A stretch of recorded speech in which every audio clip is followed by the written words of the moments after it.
from both Mark and then from Psalm 46. That'll be a short one that I'll invite you to kind of take with you home in your heart and in your mind. But this is from Mark 13, Contemporary English. Let's make sure I have the same piece. In those days, right after the time of suffering, the sun will become dark and the moon will no longer shine. The stars will fall and the powers in the sky will be shaken. Then the Son of Man will be seen coming in clouds with great power and glory. He'll send his angels to gather his chosen ones from all over the earth. Learn a lesson from a fig tree. When its branches sprout and start putting out leaves, you know summer is near. So when you see these things happening, you will know that the time has almost come. You can be sure that some of the people of this generation will be alive then when all this happens. The sky and the earth will not last forever, but my words will. No one knows the day or the time. The angels in heaven don't know, and the Son himself doesn't know. Only the Father knows. So watch out and be ready. You don't know when the time will come. It is like what happens when a man goes away for a while and places his servants in charge of everything. He tells each of them what to do, and he orders the guard to keep alert. So be alert. You don't know when the master of the house will come back. It could be in the evening, or at midnight, or before dawn, or in the morning. But if he comes suddenly, don't let him find you asleep. I tell everyone just what I have told you. Be alert. Be alert. I don't know, for me, that's kind of tough today. Talking to Mandy a little bit earlier, and she said she thinks it's the day. It's just kind of one of those that's slow moving, even though there's bright sunshine outside. But here we are in Advent season. What is Advent? What's it all about besides this whole pastor-created seemingly notion to make us slow down and stop not sing Christmas songs before Christmas? Anybody know what Advent, the point of it is, or what it's all about? It's the coming of Jesus, or the birth of Jesus, and the whole beginning of what, not the church is about, but Jesus is about. Yes and no. We don't actually hear the stories of Jesus' birth until Christmas, technically. Advent, it was really set as a time, believe this or not, for 7 weeks, just like Lent, back in the day. And it was really an opportunity for the Christian church as a time of preparation, very similar to Lent. But with instead of focusing on the resurrection of Jesus, it was focused on the birth of Jesus. And so and it was also focused on the second coming of Jesus. And so all of the texts we hear are this: pay attention, be alert, don't be afraid. All of these things to call our attention that many people use today as kind of the end of times, the end is near sort of language. But today, I really want us to not be afraid. Not just thinking about the end of times portion of that, but I really want us to immerse ourselves in this season of Advent in a real, true way that will be helpful, hopefully, to all of us in this community, as individuals and as a faith community. And what I would like to help us do is take on a practice. Lent, we spend time, we give things up. Well, I want us during Advent to take on a practice, and that is the practice of creating joy in our lives. So what is joy? Anybody have an idea or a definition or thought they'd want to share?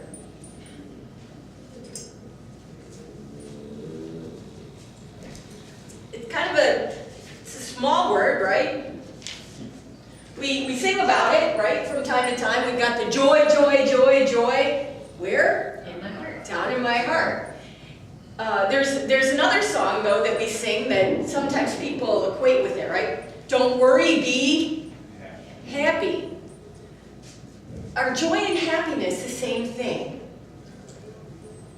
No. Okay. How are they different? Well, to me, joy is a feeling from within that usually comes from something that you've done for others, or how it's helped bring happiness to other people, which then gives you joy. Okay, that's a great start of a definition there, Gina, because you're right. There is a difference, and I had trouble defining it. I had to look that kind of stuff up too, and I just know that they're different. But you're right. Joy is an inner quality. It's a quality. It's not just a thing that happens to us externally, like happiness. Happiness comes from the things that are going on around us, from the weather, from the fact that the holidays are coming up, although for some people that might bring more fear or anxiety, right? Joy is an inner peace, a connectedness that helps us do things that may have great meaning, that is a lasting sense. It doesn't go away just because the weather changes, okay? And I'm just going to kind of give you that sort of glazed over definition because I want us to explore some of the practices in the next 4 weeks, next 4 Sundays. So if you want to know a little bit more about the joy and happiness piece, that's in your newsletter. Okay, so our text today, our text from Mark, talks about the second coming of Jesus. And I referred to that a little bit earlier about how that was what Advent's focus has always been. But I want us to think about this connected to this idea of joy. And how does something in the far future, Jesus' second coming, what does that mean for us today? Well, I think if we read deep into the text, Mark, the gospel text from Mark, like Matthew, it calls us to stay awake, to pay attention, to be alert at all times for God's coming. And here's the part that I think is kind of interesting. Mark gives Jesus having testimony about the fact that God comes to us in all kinds of different ways, right? Not just a baby in a manger. God appears in all kinds of ways, all kinds of places. And I'll guarantee you, through all kinds of people. And so we're not just talking about when Jesus comes at the end of time, we're talking about this present moment. So why is it that we miss it or don't see it? I can tell you firsthand experience. I get so involved in a day doing stuff, doing the busy work, running here, running there, coming to the office, thinking about this, worrying about that's happened last week. I don't see God because I'm not in the present moment. And so today I'd like to share another script with you. And I'm also going to pass out paper, and you can write it down on here or write it on your announcement sheets or however you want to do it. I'll ask you to write something else on these later. But what I want you to write down is a pretty short Bible verse. Oops, I had pens back there. But We got some. Who needs one? Great. I think that's over there.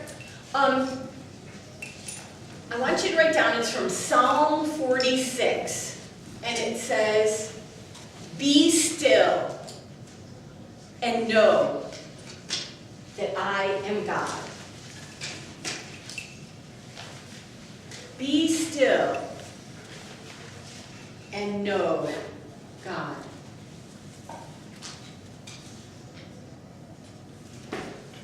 kind of tie these two thoughts together. Being present, being still and knowing God.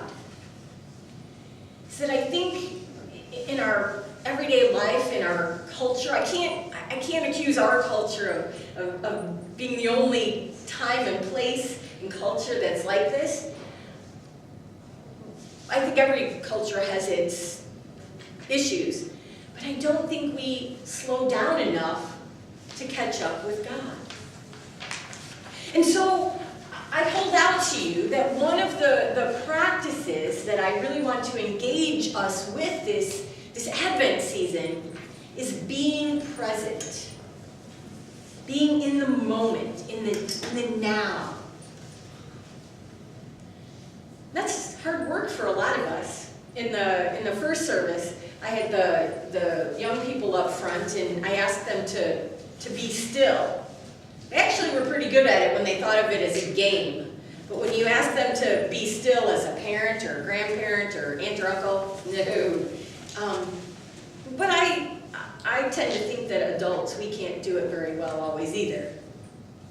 So I'm going to ask you to do something with me, and then I'll explain how being present and joy are connected.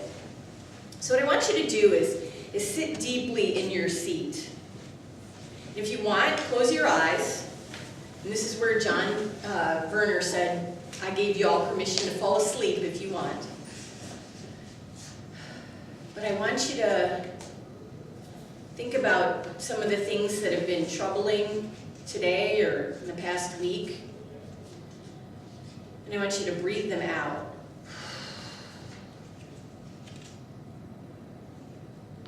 And then take in a fresh, deep, down to your toes breath. And hold it for about the count of 3. And then let it out. And take another deep down to your toes breath.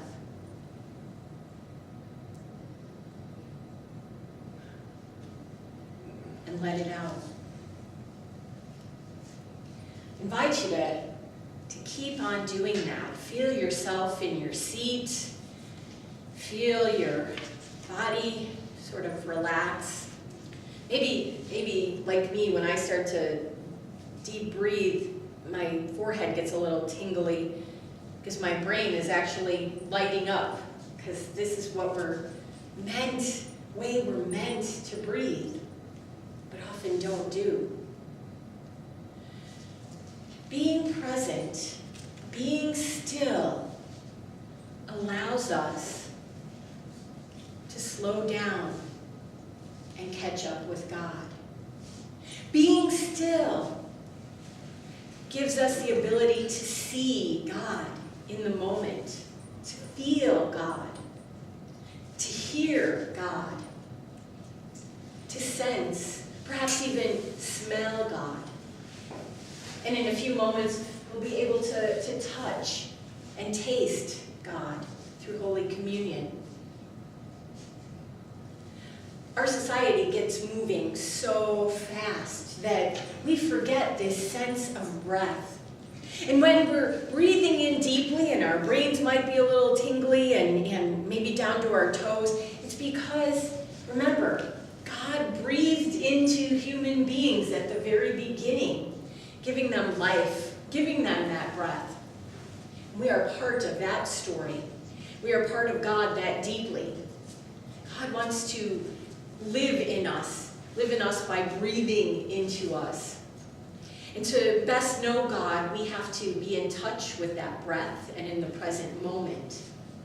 And when we are in that present moment, we can know peace. And when we can know peace, we can have joy. It's a start. And I invite us to make this space, this Advent season.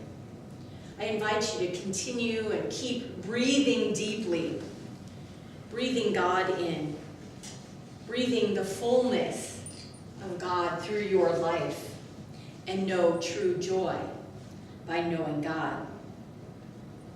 I want to invite you to do one more thing today as another kind of practice piece, because often it is true of us to lose sight of the meaning of the Christmas season because of the bombardment of the messages that we get this time of year. I want you to, on that piece of paper, on the flip side of where you wrote, "Be still and know that I am God," I want you to write something that's okay, you can take another one if you'd like. I want you to write something that has troubled you this week, maybe this season. And I invite you to carry it with you this season. So on one hand, you know the notion of fear and those distractions that keep us from being present.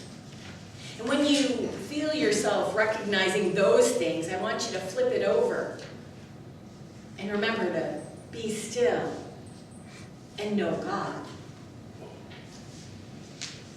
You may have heard the saying, no peace, no God, no peace. No God, you know peace. Make sense? K-N-O-W and N-O-W, the two different pieces? Or N-O, I can spell. But it also is about the N-O-W, I guess, in the now. So pray with me in this closing and remember your breath. O breath of God, we thank you for the peace that you give us in Jesus Christ, for this peace of life, for this peace of light. Be with us this Advent season so that you grow in us, so that we know you and know the life that you bring to us and through us. In Jesus' holy name we pray. Amen.